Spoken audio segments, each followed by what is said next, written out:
Hello. Forbes article came out mentioning Trump here is supporting ending the double taxation of overseas Americans. That article was put out 2 days ago. At time of recording, it is the 16th of October. When is the election? Coming up very soon. Think it's a bit of a grab to get more people to vote for him? Maybe the people who are not in the USA?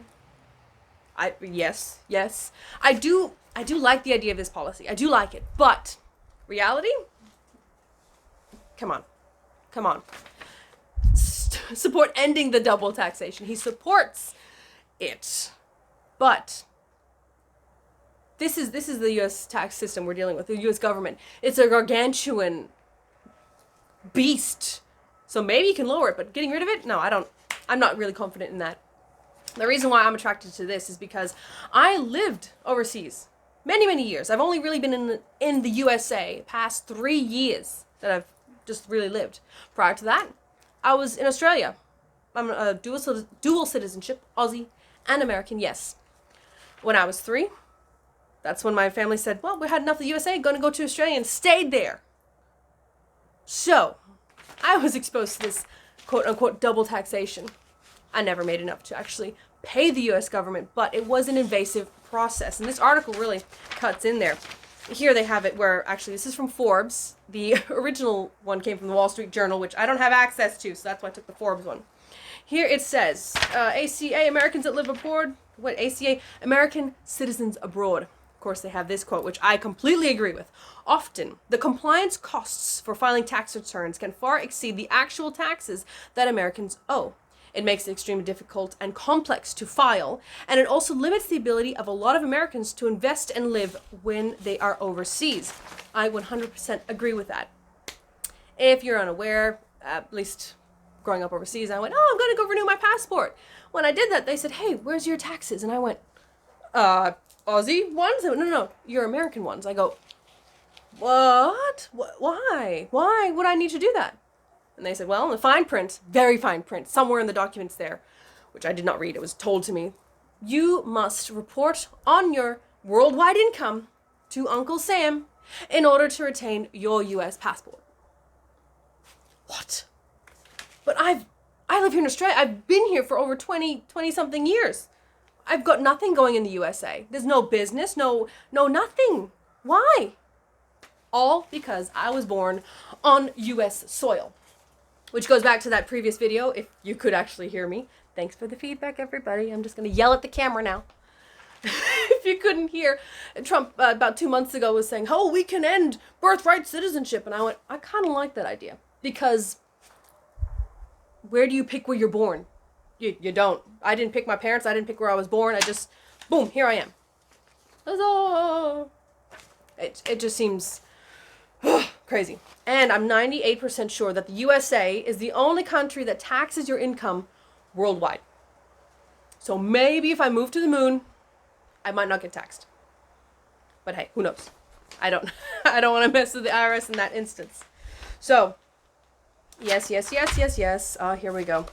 Also, when you're reporting in overseas, the USA really is in your breakfast. If you have over a certain amount of money in your bank accounts, they want to know about it. I think that number's 10,000, which means for me, I'd have to report on how much I've got in my super account, which, anyone unfamiliar, superannuation is like your retirement fund. So I'd report on that going, hold on, I worked for that. I put money into that. Why do you want to know about it? That's my savings for later. But they want to know about it, even though you don't have access to it. They want to know about it, which is just quite invasive, I found. Because the Australian tax mob didn't ask these kind of questions, but the U.S. tax mob did. And I went, why?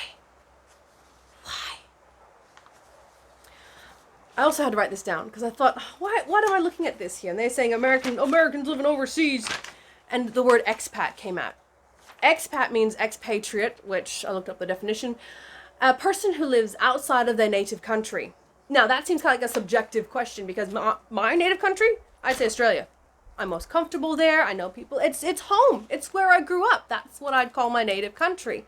Not the USA. Because when I first came here, I made some very interesting social and paperwork faux pas. It's all right. I figured it out. You're supposed to tip the bartender. All right, fine. Got it now. Anyway, now this article also quickly touched on how difficult it is to report. Like, I had to go through several people before I found one company that's out of New York to report on my taxes when I lived overseas and even here, because I just want to make sure I'm good. I'm good, right? I'm good. And they do charge a premium. So even though I paid enough, I paid all the tax I needed to Australia, I didn't need to pay any more to the USA, I would I would pay over $800 to report, to say, I'm not making enough money. It's okay. That's all I got. I already paid the Australian tax. And I think the tax treaty between Australia and the USA is quite good. So usually Australia, they take their share, and then the USA looks at that and goes, oh, you've paid enough. It's okay. We don't need to bother you because you've paid whatever tax you owe to your government where you're living. Thanks, though. And so the accountants are making good dosh off of me. But we're working together just to keep everyone happy. Uncle Sam, me, and Australian tax fella. There is mention in this article about renouncing U.S. citizenship. It doesn't go into it too much, and I go, that's right. But I've heard stories where if you do not file correctly, if you do not put in the paperwork, and it's quite a long process as well, so you got to do right paperwork, pay the fee, and do a little process to renounce your U.S. citizenship. It can go awry. So here it says, if you don't exit properly, you could be asked by the IRS to pay taxes forever. That's a whoop-de-doo. And also, I think one of the Monty Python fellas as well, he renounced his U.S. citizenship and became a proper British one. Can't remember his name right now, but he renounced it, and whenever he comes back to the USA, he's not allowed to stay in the U.S. past a certain amount of time. I think it's 30 or 60 days. So if you're with another country that's friendly with the USA, you can come without a visa for 90 days. 3 months. Great. Because he was an old U.S. citizen, renounced, the greatest country on the planet.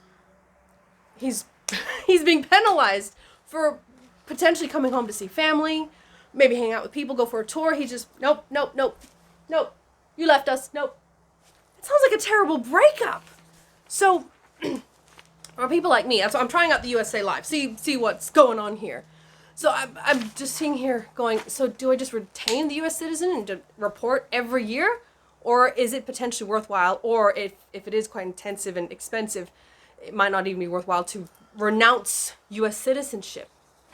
These are just avenues I'm exploring. I'm sure folks here in the USA will comment and say, oi, hey. But I'm giving this USA thing a few years. See how it goes here, living in the USA amongst a different culture, different way of looking at things, which has been quite interesting, I must admit. But Trump, maybe just a little too late. Too little, too late. Is that the right word to say? It's just coming in now. And because of the U.S. tax system, the IRS, the gargantuan it is, do you really think they're gonna say, no, we're not gonna take this opportune, we're gonna put that away? How do I put this right? I'm trying to think. The IRS, they want to make sure they get their money, right? From all of the U.S. citizenship. Everyone who's got a U.S. citizen. So if they're looking, going, oh, you're making some money, yeah, I'll take that. I think they'll do that at every opportunity. So he supports ending it. Will it happen? I don't think so, because of the system, because of what's been going on. It's been going on for so long, and no one's really battled against it because of how huge the government is. The U.S. government's huge, paperwork, messy. They don't have forms that have names, they have forms that have numbers. It's everywhere. So, good luck to him. I like the idea. Will it happen? I don't think so. No. No.